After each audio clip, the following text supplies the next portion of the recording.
The Hard Truth, Season 9 with Akosia Konedu, proudly brought to you by EcoBank.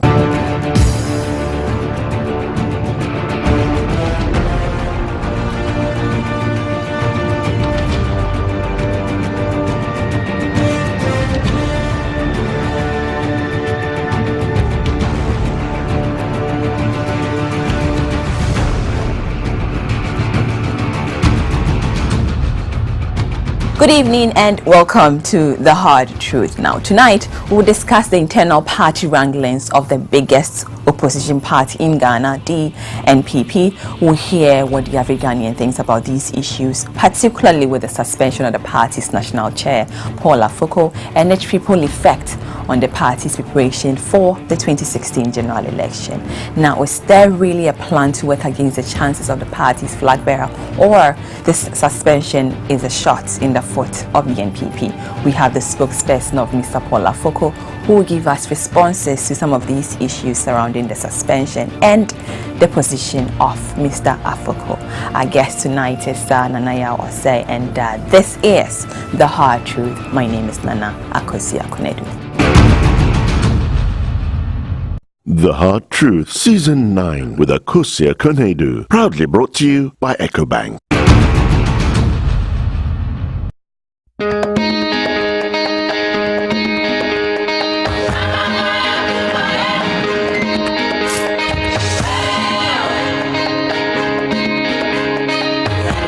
At EcoBank, we see a great future, one that's full of opportunity for those who want to be the best. With over 1,000 branches of a single bank across 33 African countries, it's a future where trade can flourish without boundaries. The future is breathtaking, with enormous cross-border investments helping business and government build new infrastructure, while individuals achieve their ambitions right across Africa. The future is Pan-African, and EcoBank is the Pan-African bank. Nana Yaw Osei is the spokesperson of Chairman for Paul Afoko of the NPP, and he's joining us today on The Hard Truth. Sir, welcome to The Hard Truth. Thank you very much. Right, so let's look at the count from since Afoko was elected into the party in 2014. Now, there were accusations of the removal of party executives, Kujeto. That was a few months after the election. It was seen as a clear breach of the party's communication laid down structures, and constantly making statements in the media when privately, discussed, and issues on MPs not making contributions to the party's monthly, issuing statements, not being, invited or to the press conferences, calling for peace and all that. Based on these happenings, what can you say about it? Thank you very much. Let me pick it up from when Mr. Afoko decided to pick up nomination forms to contest for the national chairmanship of the NPP. There were all manner of allegations against him, including the fact that he dealt in cocaine, he had been imprisoned in the UK, all manner of frivolous allegations against him, to the extent that the party's vetting committee had to write to Interpol to investigate Mr. Afoko. The report came, they found nothing untoward about Mr. Afoko, meaning that he was so clean. Afoko went for the elections.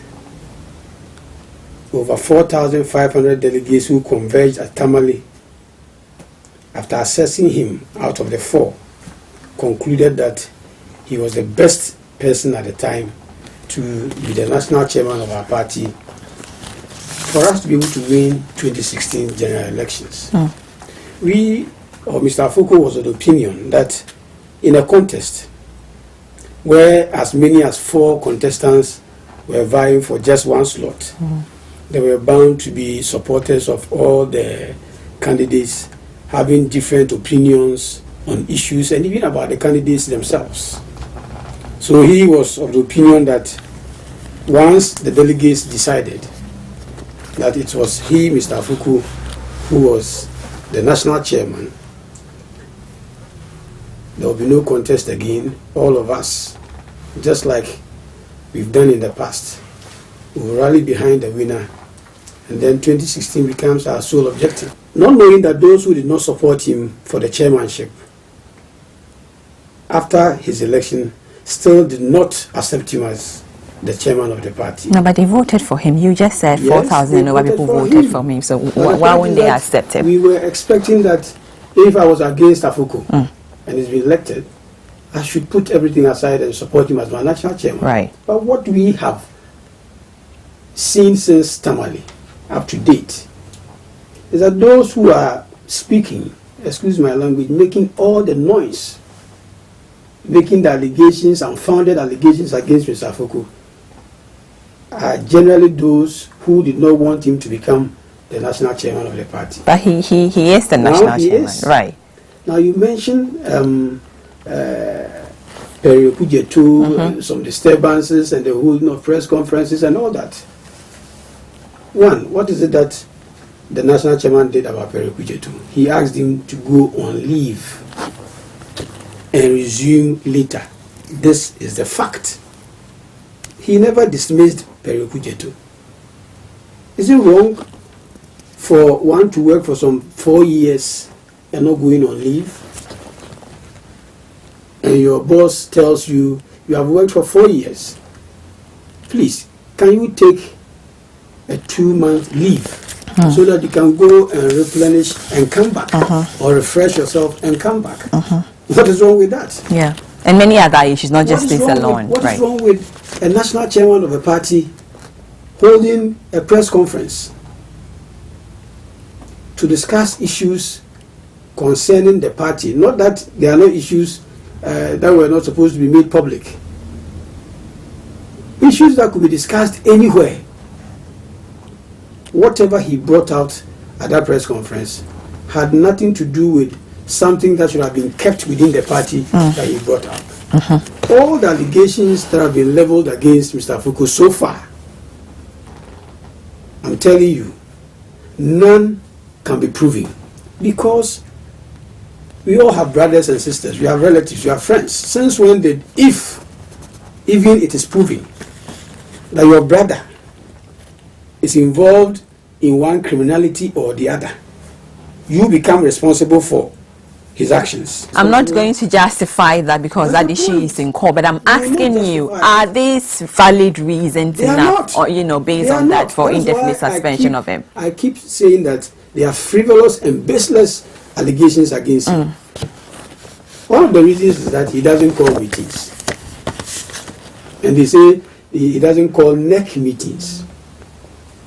In our party, it is only the national chairman who can call a meeting and preside over same. But if a national chairman is on suspension, how can that same person call for a meeting? Our party has about 4 structures nationally. Right. The National Executive Committee, the National Council, the National Delegates Conference, and the National Annual Delegates Conference. All these meetings, it is only the chairman who can call them and preside over them. In fact, you have heard about another meeting or committee called Steering Committee. Right. The Steering Committee is a committee of the National Executive Committee. And even with that, it is only the chairman who can call and preside over that. Since assumption of office, the national chairman has called a total of 28 steering committee meetings. 14 in 2014, 14 in 2015, which is yet to end. Our party constitution says that National Executive Committee meetings, you can call it a minimum once every quarter or once every 3 months, meaning that a minimum of 4 in a year. Mr. Afoko was elected in 2014, April. By the end of 2014, he had called 7 National Executive Committee meetings. That is what they refer to as NEC meetings. From January 2015 to date, Mr. Afoko has called 5 National Executive Committee meetings, making a total of 12. The last of the NEC meetings was held just 19th August 2015. Nana, I know you go on and on with this, but I'm asking you, apart from these issues, you being a spokesperson, how did Afoko get here? I will come to a question How did you he get asked there? before Right. I answer your question, how we got here. The point is that based on these frivolous allegations, some persons petition wrongly the National Disciplinary Committee. Per our party's constitution, you cannot just get up and send your petition to the disciplinary committee, especially when it involves a member of the National Executive Committee. In this case, Mr. Afoko, the chairman of the National Executive Committee. You need to petition the National Council of our party, which is higher than the NEC. Then the NEC will look at your petition and say that, look, after going through this petition, we feel that it should be referred to the National Disciplinary Committee for them to investigate impartially, after which they will bring it back to the National Council. But what did we see? Petitioners took their petitions directly to the National Disciplinary Committee. Then after their so-called investigations, they refer their recommendation to a NEC. When NEC has not referred anything to the Disciplinary Committee. You understand? Yeah. So, right from the word go, everything about Mr. Afoko's suspension was flawed, was against our party's constitution. And that is how come we've gotten to a point where Mr. Afoko insists that he is still the national chairman, because whatever is supposed to have happened in respect of the National Disciplinary Committee sittings, and even a meeting that described itself as NEC, were all illegal. Nana, aren't you calling for trouble? Because if the executives of your party decide or has decided that Afoko, your national chairman, should be suspended, and as a spokesperson of him, if you sit here today and then you tell me he still is, aren't you being adamant, or aren't you going on the words of the executives? If they acted in accordance with our party's constitution, who am I to challenge a decision? No, so I don't know if... So I am telling you, yeah, I am telling you that per the prescriptions of this constitution, the MPP constitution, it says that the disciplinary committee can sit to have a valid meeting if 5 members are present, including the chairperson. And any member at all should be present, including the chairperson. Yes. And I'm telling you that the meeting that took the decision, or that recommended the suspension of Mr. Paul Afoko, they don't have the 5 members. So according to you, Mr. Paul Afoko is still the chairman of the NPP? According to the party constitution. You see, this whole hula baloo. But he's not seen as such, sir. He is not regarded as such. I said here, I regard him. Am I not a member of the MPP? Yes, you do. Some members of the MPP may not. So why are you pushing their angle more than those of us who recognize him? It's not about Mr. Afoko, the person of Mr. Afoko. It's about infractions of this constitution. If I'm not taking to the disciplinary committee in accordance with this, I should be able to raise my voice and say that, look, I'm not being treated fairly. But won't that prolong issues? Why not sit quietly and go through the suspension? I don't know if that's the right word to say. But I mean, from my point of view, why not sit, the leader said, well, Afoko, please, you are suspended. Why not sit down quietly and then work things out? Why are you also not accepting the fact that nobody is above the law? So no group of persons can go and sit somewhere And in a coup d'etat But are you helping matters no, here, sir? Who is not helping matters? Are you helping matters? Please, Organizing press conferences and things like that? Has not organized the press. I'm not saying he has. Let me put on record. I'm not saying there's been press conference of people exactly, trying to ask him to come back and all. No. He should tell you that there are some party members up to the lower levels. But how many are they? How many are they? Can you put a figure on those who are saying Mr. Afoko should keep quiet and suffer the suspension? You cannot. We'll be right back. Do stay on. The Hard Truth, Season 9 with Akosia Konedu. Proudly brought to you by EcoBank.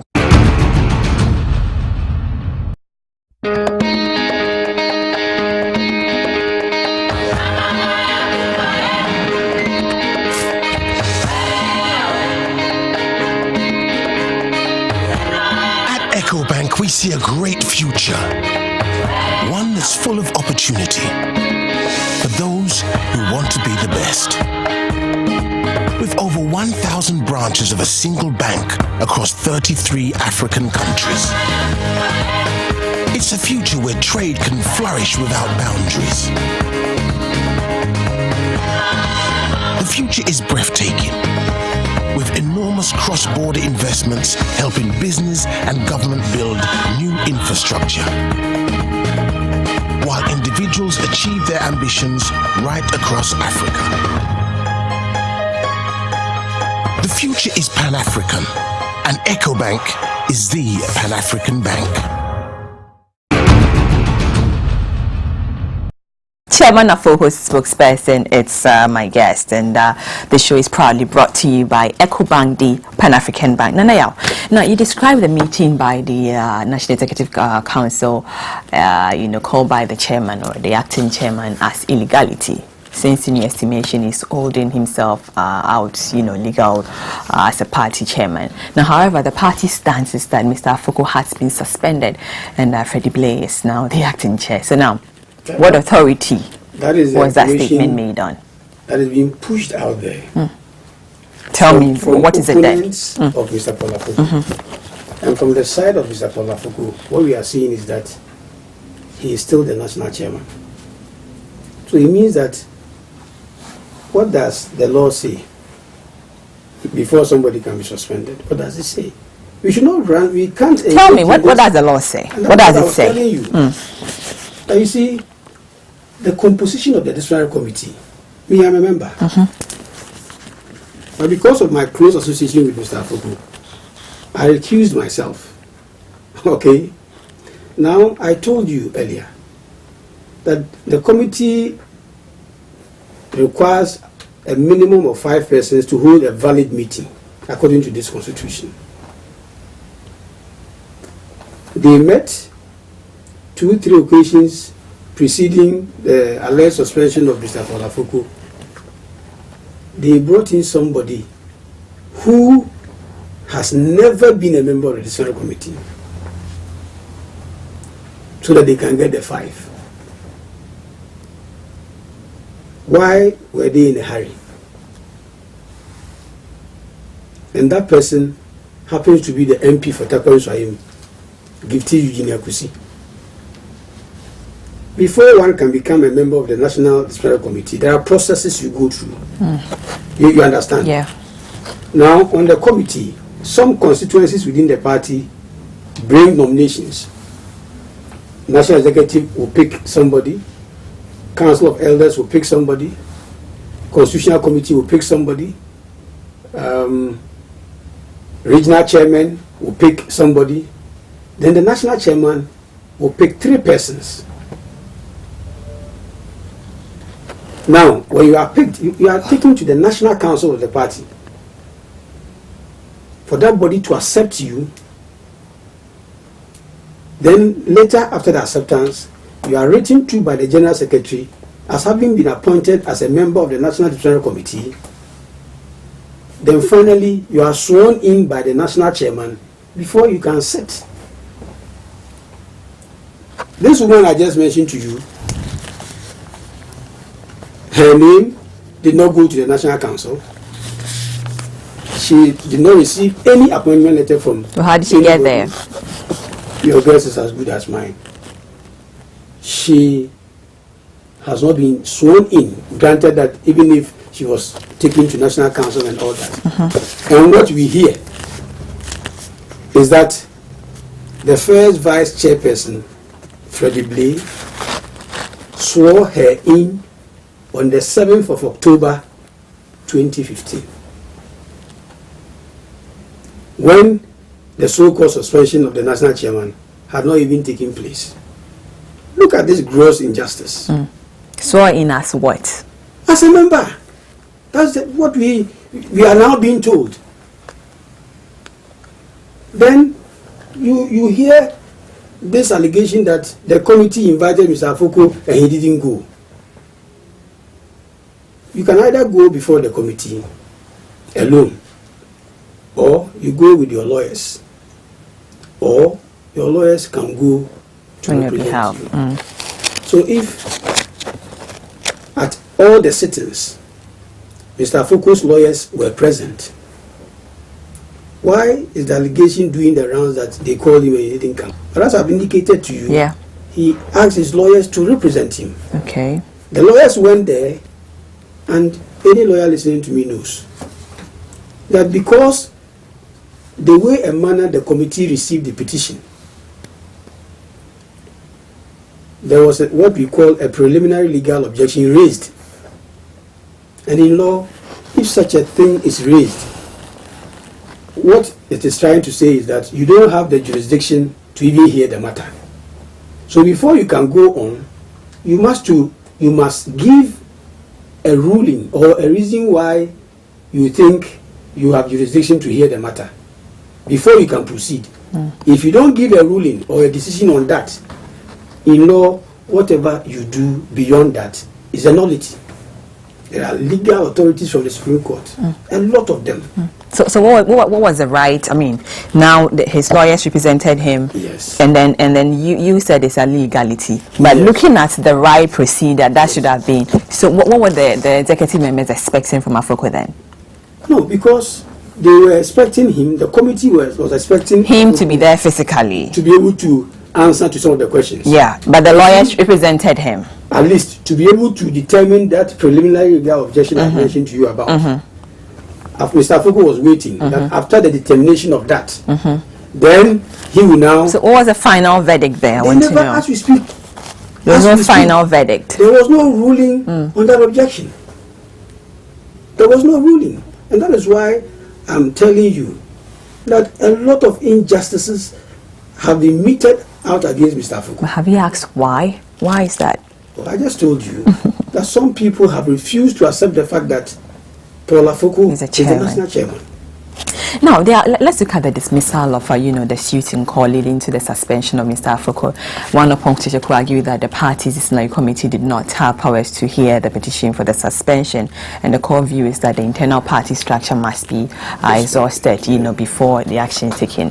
So, with this ruling, what other exhausting party structure would Afoko be in, to take this suspension? Let me put on record. Yeah. That one, Mr. Paul Afoko has not gone to court yet.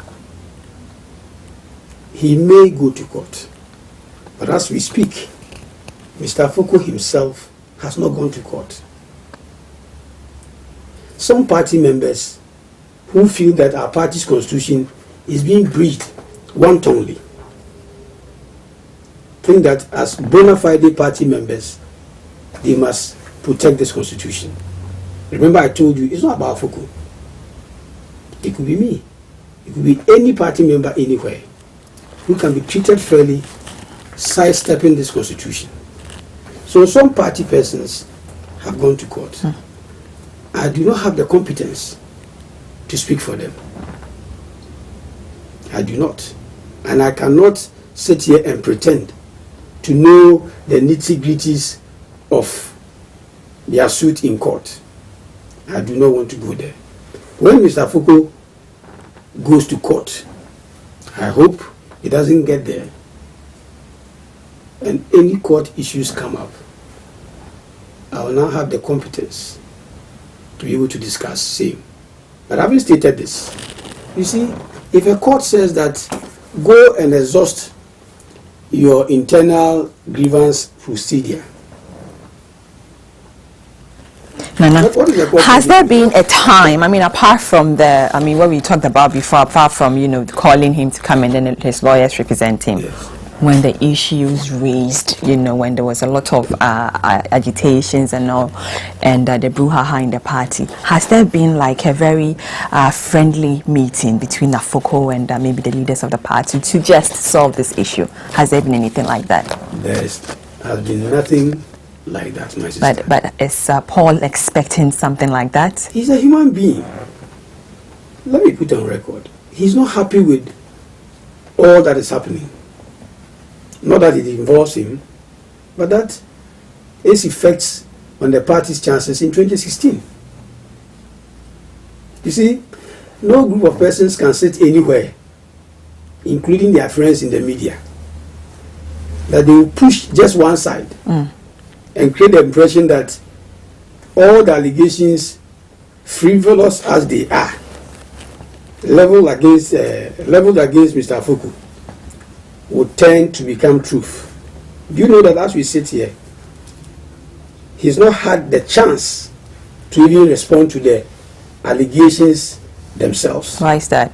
No, because as I indicated to you, even the preliminary legal objection, the committee did not determine it. But what is so wrong? And went ahead to conclude that because his lawyers were coming and he himself did not come, they went ahead.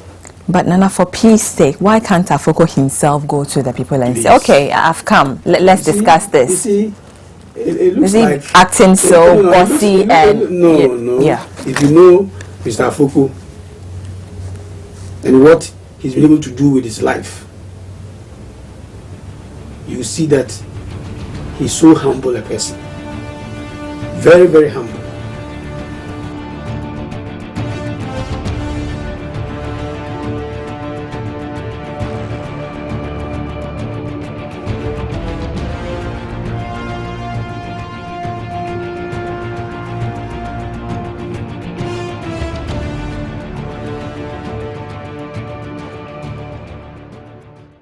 The Hard Truth, Season 9 with Akosia Konedu. Proudly brought to you by Echo.